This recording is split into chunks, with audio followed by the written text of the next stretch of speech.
Hi అండి. నేనైతే పిల్లలకు లంచ్ బాక్స్ పాలకూర పెసరపప్పు చేశాను. ఎలా చేశానో చూపిస్తానండి.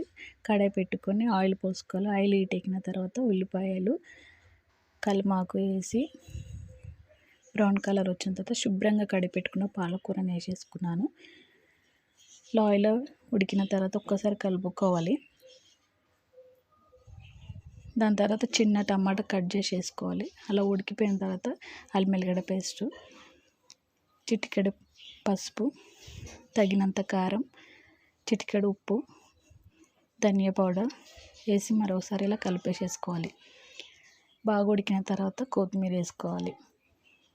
ఆయిల్ మంచిగా ఉడికిపోయింది కదా, ఆల్రెడీ నేను నానబెట్టి పెట్టుకున్న పెసరపప్పుని వేసేసాను. వేసుకొని బాగా కలుపుకోవాలి. ఇలా నేను ఆల్రెడీ రైస్ని వండి పక్కన పెట్టుకున్నాను. ఉడికిపోయింది చూసారా.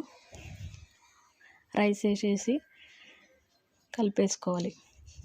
నా వీడియో నచ్చితే లైక్ చేయండి, షేర్ చేయండి, సబ్స్క్రైబ్ చేసుకోండి.